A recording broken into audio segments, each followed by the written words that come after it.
Welcome to the Episcopal Church of the Holy Communion. Thank you for joining us for this sermon. You can find all of our sermons at holycommunion.net and our Facebook, YouTube, and podcast channels. Consider hitting like or subscribe. Consider sharing this sermon with others. It helps us to reach more people like you. We are so thankful to those who support our ministry. You can give today at holycommunion.net/give.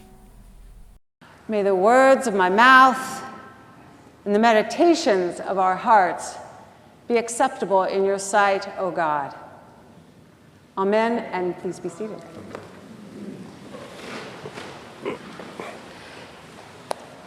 There, but for the grace of God, go I. How many times have you heard this said in a Bible study or a small group? How many times have you said it to yourself in your car as you wait for a light to turn and a person there on the median is holding a cardboard sign with the word help? And the words come from your mouth. There, but for the grace of God, go I. Maybe the thoughts are, how did that person end up like that? What happened to them? Then the comparison, the judgment. I'm so lucky I'm not like that. Wow, I've got a good life. They don't. I'm so grateful that I'm not that panhandler. There, but for the grace of God. I'm not like those people. And so went the prayer of the Pharisee in the middle of the temple, counting his blessings and all he did to keep himself from becoming like those corrupt and contemptible people, like that tax collector back there. He had come to pray about himself, giving thanks to God that he was not like those other people. Now, before we say to ourselves right here, thank God we're not hypocritical Pharisees, I want to offer a word in defense of the Pharisee.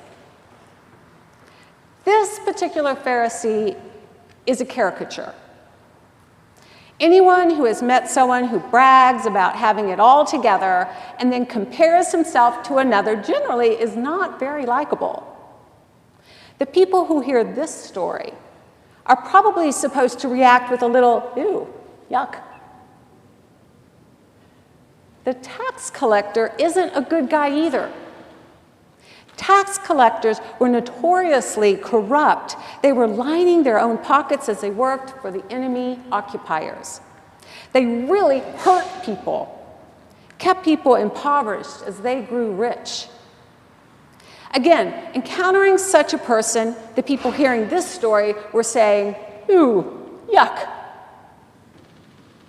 Where is Jesus taking us with these two cringy characters? Well, he helps us out here by pointing to the tax collector. In this man, who has probably done some cruel and corrupt acts, there, off to the side, head bowed, eyes closed, the tax collector is honest and vulnerable.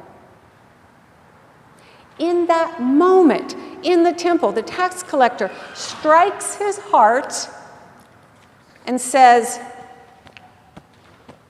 God, show mercy to me, a sinner. In that moment, he is vulnerable to some truth in himself. And Jesus points to this cringy guy saying, he's the one who's justified. Justified, which means in that moment, he is in right relationship with God. Moment. Parker Palmer and Marcy Jackson in their Courage and Renewal training for educators and nonprofit leaders, they talk about the ways we present ourselves to others. They talk about telling two kinds of stories. They call it ego stories and soul stories. Ego stories being those that we put out to the world. And soul stories coming from this place of vulnerability. And here's their list. Ego stories are stories told for the sake of self-promotion, as when we apply for a job. Ego stories focus on life's high spots when we have been successful and affirmed, try to portray us as in control or in charge of our lives, are often linear stories of continuity and consistency, stories that have a resolution. Ego stories are highly crafted stories that leave out the important things. Ego stories may ignore or falsify certain information by spinning the facts. They're always told in prose and sometimes involve numbers. Are stories that do not sustain us in times of suffering. Ego stories are stories we tell at a party when someone asks, "What do you do?" And they describe soul stories. Soul stories are the story beneath the ego story, the one with the thread of truth running through it. Soul stories honor shadow as well as light, suffering as well as gladness. Soul stories are often stories of twists and turns when our best laid plans were undone by the unexpected. Soul stories allow us to integrate the fragments with the whole, are unafraid of change, fear, loss, failure, and shame. Soul stories are unafraid of mystery, passion, and ecstasy. Soul stories are sometimes told in poetry, music, art. Are stories that we can hold on to in the hardest of times. Are stories we want the people we love most to know. Soul stories are the stories we are most likely to be reliving when we are awake at 3 a.m. or when we die.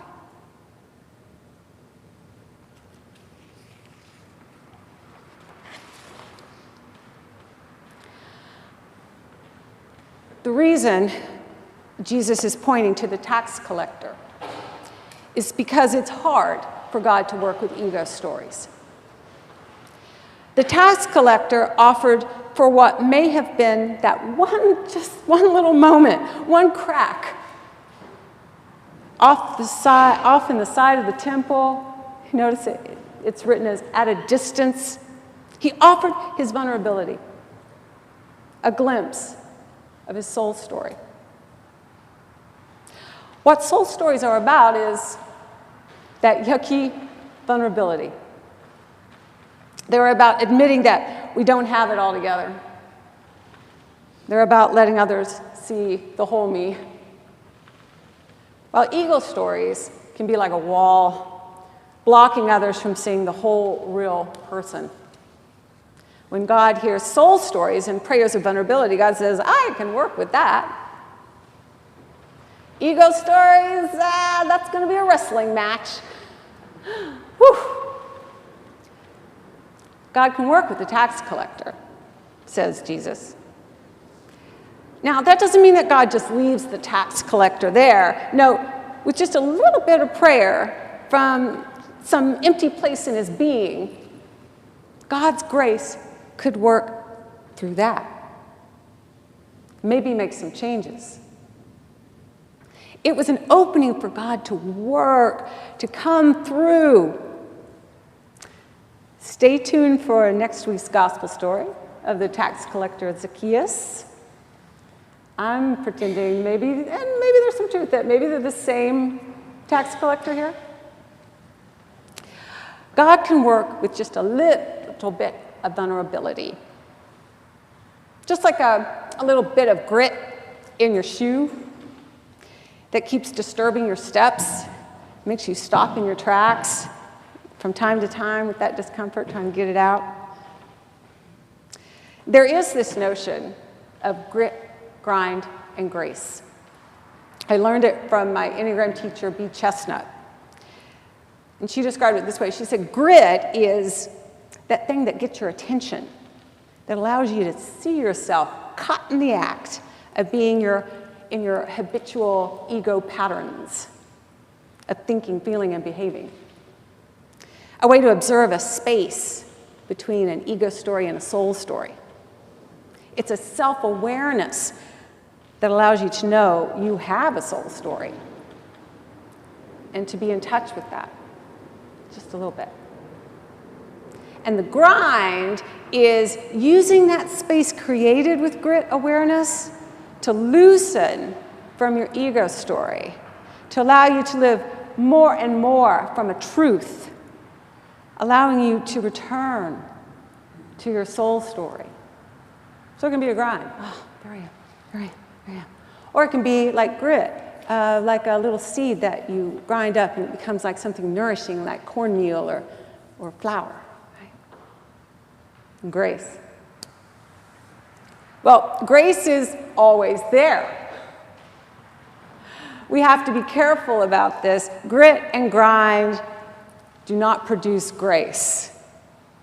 See, it's all circular and interchangeable, and we can't control it. Grace is by its very nature something given. See, even grace can give the grit. And we can refuse to grind. Sometimes the grind exhausts us. We give up. Grace comes in, the emptiness. And we realize, oh, I've been coming from my ego all along. By grit and grind, we are seeking our soul story. And to live from our soul story more and more. Our grit coming as moments of humility, humiliation, self-awareness, and risking to be vulnerable. And from this, we become receptive, pliable to God's grace. We turn our life energy to be about grit and grind, to keep opening to God's grace to work us, rather than spending the energy on keeping our egos intact and in control. It means we try to participate rather than resist God working us and through us. And by the grace of God, to live from our soul story. These are inner practices. Of course, another challenge is with the Pharisee in the story, is that he is always comparing himself to others with contempt. He can't see the image of God in those who he compares himself with. He's looking outward instead of inward. And so, in telling the stories of these two extreme characters, Jesus invites those who trust in themselves to consider where God's grace might enter their lives. And in the telling the story, Luke invites you and me to examine where our ego stories might be keeping us from what we really want in our relationship with God and with others. It's an invitation to vulnerability. An invitation, even if just for a moment, by accident, to let down our guard, to try to give up, trying to prove ourselves to God, to others, and let the grace of God take us there. Amen. Amen.